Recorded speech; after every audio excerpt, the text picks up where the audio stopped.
प्रेमी शिक्षक बंधुओं,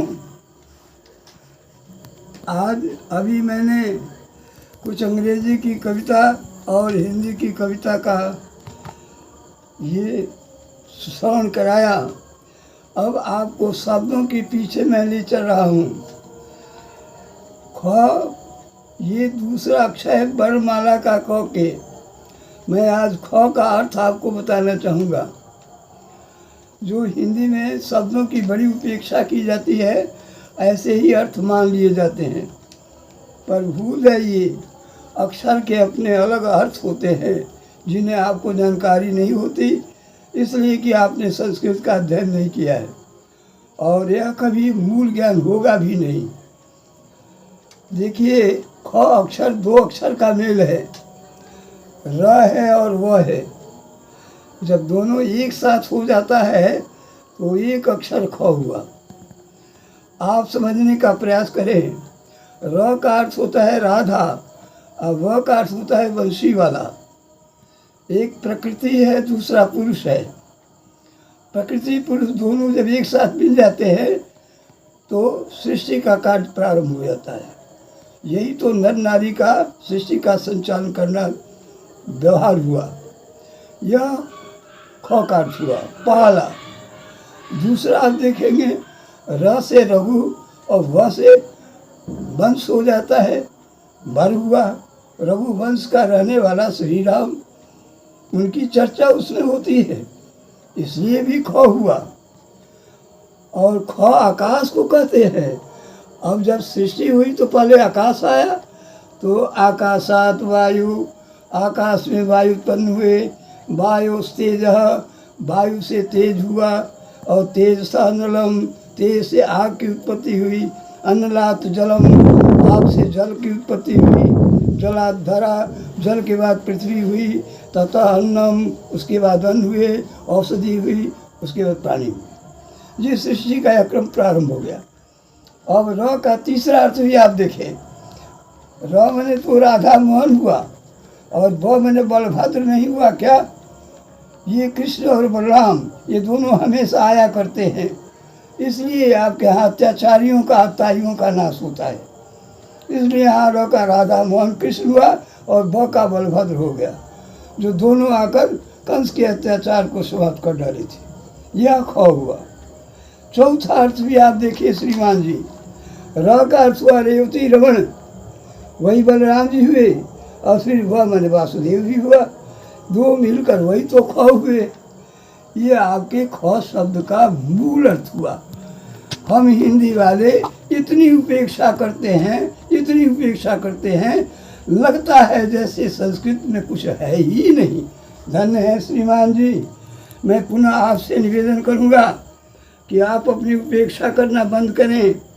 सारी व्यवस्था वैज्ञानिक आपकी चले, लेकिन भाषा में मूक आप नहीं बनाइए। हमारे बच्चों को भाषा के प्रति भी बोध होना चाहिए और उनकी सच्चाई का भी ज्ञान होना चाहिए, उन शब्दों के तत्व का भी बोध होना चाहिए।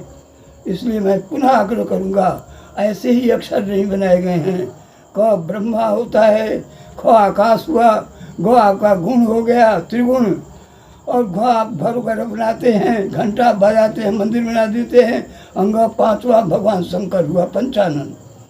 तो आप पंचानन की पूजा करें और संस्कृत की व्याख्या में आप लगें। हमारे बच्चों को संस्कृत के प्रति अनुराग जगाएं और हिंदी का समुचित ज्ञान दें। अतः मेरा पुनः आग्रह आप सबों से है कि आप उपेक्षा बंद करें, संस्कृत की उपेक्षा करना। और पुनः आप अंग्रेजी जानना चाहते हैं, मैथ जानना चाहते हैं, अगर सबका ज्ञान प्राप्त करना चाहते हैं, तो आप संस्कृत के प्रति अनुराग जगाएं। और मैं आपको बताऊंगा, हमारे यहाँ संस्कृत में क्या नहीं है, हिसाब नहीं है क्या? मैंने तो 800 वर्ष पहले जो भास्कराचार्य जी ने लिखा, हाइट एंड डिस्टेंस आदि सारी वस्तुएं पद में है। हम लोगों ने श्लोक में पढ़ा, वो अभी प्रारंभिक स्कूल में चौथा क्लास में। किस तरह के अच्छे हैं जिनका उदाहरण आप दे नहीं सकते। मैं एक उदाहरण आपको दे रहा हूँ। वृक्षाद हस्तोक्षरात संजुगम भापिंग कपि कोपयात। अरे बच्चे, 100 हाथ ऊंचे पेड़ से कोई उछल कर बंदर आया, 200 हाथ की दूरी पर तालाब है और वहाँ एक दूसरा भी उत्तिरजात परोदुतम सुजपथे न, दूसरा बंदर भी कर्ण मार्ग से उछल कर आ गया।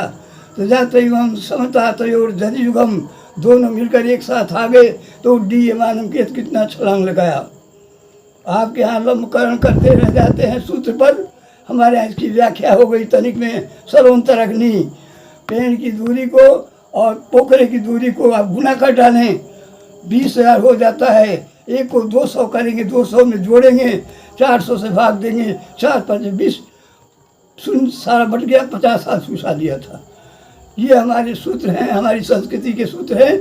आप भूल जाइए कि हमारे यहाँ संस्कृत में गणित नहीं है, ये नहीं वो नहीं है। आप बड़ी उपेक्षा करके अपने को बढ़ाना चाहते हैं, नहीं बढ़ पाएंगे। अच्छा होगा कि पुनः आप संस्कृति के जागरण की ओर दौड़ें और बच्चों में कम से कम अनुराग लाएं। जो बच्चे बहुत पीछे चले गए हैं, उन्हें भौतिकता की चमक छोड़ेगी नहीं, उनके अंदर चरित्र नाम की कोई वस्तु नहीं और उनके अंदर कोई मेधा नाम की भी वस्तु नहीं। इसलिए आपकी सारी all over is gone, factor is gone, character is gone, everything is gone. आप समाज समझा करते हैं। इसलिए मैं आपसे पुनः आग्रह करूँगा कि अवश्य हमारे बच्चों में इस तरह का अनुराग लाएं, जिससे वो संस्कृत के प्रति अभिरुचि भी रखे और ज्ञान का संवर्धन ही हो और संस्कृति की सुरक्षा भी हो। क्षमा कीजिए गलती के लिए, अधिक बोलने के लिए, पर आचार्य के रूप में मैंने इसे कहा है। मैं सिर्फ प्रवचन देकर आपको उधर ले नहीं जाना चाहता, मैं सच्चे अर्थ में जानना चाहता हूँ कि आपके बच्चे और अधिक वैज्ञानिक हों, और अधिक कुशल हों, और अधिक तेज संपन्न हों, और मेधा संपन्न हों, और लक्ष्य के प्रति उनका जो गमन हो वह सही हो। बस मैं यही कहना चाहता हूँ। यही हमारा लक्ष्य होना चाहिए और यही हमारा उद्देश्य होना चाहिए, यही हमारा गंतव्य होना चाहिए, यही हमारा विवेच्य होना चाहिए और यही हमारा सबसे बड़ा कर्तव्य भी होना चाहिए।